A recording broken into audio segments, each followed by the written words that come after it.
In 2015, Tides by Steve Kemp was the first public artwork to be placed in the newly designated Hyannis High Arts Cultural District. Made possible by the Cape Cod Chamber of Commerce Creative Placemaking Initiative, the Mid-Cape Cultural Council contributed to the effort with a small grant, and the Cultural Council did not want this public artwork to be the last. So the idea for creating a new walk with artworks sited throughout the district was born.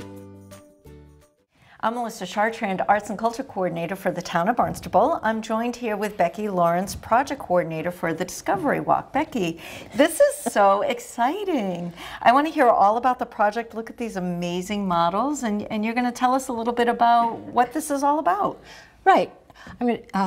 Mostly I'm going to tell you about how the Mid-Cape Cultural Council got involved with this project.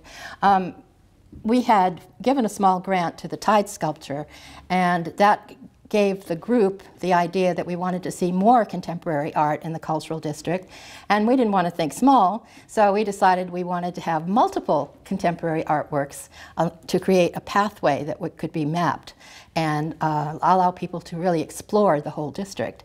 So we put out a call to artists, and we were looking for artists who would collaborate with us on this project. We were looking for something that was interactive and kind of fun. And as I said, contemporary. We weren't looking for, the typical horse on a pedestal kind of work. We wanted something that was a little more lively than that. So after we put out the call, we had a number of artists who responded, and we selected 4 of them, and we're going to be meeting them a little bit later. But here are some of the proposal ideas that they have done to date. And we'll learn some specifics about each one of these as we go along. Outstanding.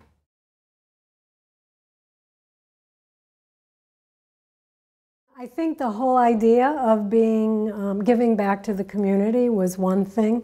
It's always fun to enter a competition, see if you get it. I also, several years ago, as an architect, was asked to build a large sculpture in a private garden, which was a wonderful opportunity. The only opportunity I've had since I got my undergraduate degree in sculpture. I have been working on small models, and I'm always looking for the opportunity to make a model and then be able to have it fabricated. I like the description of the invitation to submit proposals about being part of the community and your pieces being interactive with people of all ages, and that it would be a part of Hyannis in order to vitalize the community. I had seen the sites, and we were really oriented towards the water. So I enjoyed working with the curved shape, something that I wasn't used to doing in architecture. People tell me this is reminiscent of a wave, and I see that it is, although I hope people will have other ideas for it. So I kept developing it. I just couldn't let it go. I started with this one, then I tightened the curve to make it taller, then I decided to make it bigger, and then just this past week we had been talking as a group to paint it in a reflective chrome so that it would reflect things from around the site that this is proposed for, including the moving traffic, which I think would be a lot of fun. I have talked to a carpenter who's going to work with me to make it out of plywood. It'll be pressure-treated plywood or marine grade. The curve will be made out of something called wacky board, which is like plywood, but the plies are laminated parallel to one another so you can bend the board. I have to waterproof it, so I will probably use fiberglass and resin or a material similar to that, and then I will have it painted either that reflective chrome that I mentioned, or I love the Braga Bridge blue. I've been crazy about that blue forever, so if I can find out what color. So that's what it's going to be like. The overall height is going to be 5 feet, which is about here. It's going to be about 8 feet long, and at the widest point about 4 feet. So I expect that people, children, adults who can bend, can go under it. There's also a part where a slope part where someone could sit and lean on it, of course, crawl under it, crawl around it, etc. I have to say I really love working in abstract forms, and although this looks like a wave or a nautilus, I always hope with abstract art, although a lot of people say it's abstract, I don't get it. It doesn't matter if you feel like you get it or not. It just is, if it resonates to you in some way, whether it's a feeling or you can give a title to it, that's all I ask, that in some way you can relate to the piece eventually.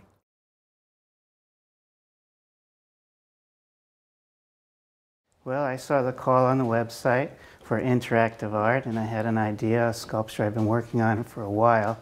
And one time I went to a show and I displayed it on a turntable. And the turning of this piece brought different perspectives to it and became a different piece of art with each turning. So when the commission said that they wanted an interactive piece of art, I had the idea already in place. I brought the model to my colleagues, and everybody immediately started calling it turn, turn, turn. It's still a paradigm whether or not the E's and the U's and where they go in the turn, turn, turn part. But the piece is called Turn, Turn, Turn. It's not imaginative, but it was the only way to go. Tell us about the sculpture, the birds themselves. The birds are common terns, and they're appropriate for the site. The site is right down by the harbor as you walk to Spanky's. And it's appropriate to the site because as you go out of the harbor on the ferry, you'll see terns off Calmus Beach. So we're bringing the outer harbor into the inner harbor. And the interactive part is a wheel that's in front, and when you turn it, the birds go around. And you can see the sculpture is different from this side than it was from the other. And as you go around, it keeps changing. So it's a little bit instructive of how to view sculpture. That sculpture is an art to be viewed in the round. I've been carving for 35 years and sculpting birds. I'm a master carver as designated by the curator of our art form, which is the Ward Foundation. And the materials that are now available that I know a little bit about from managing boatyards back in my earlier life, the materials available will allow me to take my wooden carvings to the outdoors, and I think they'll last quite well. Well, I'd like to thank you for this opportunity to possibly make this piece. I think art should be beautiful, it should inspire, instruct, and now that it's interactive, it's fun too. And if we can get all of those in one piece, then we're hitting a home run.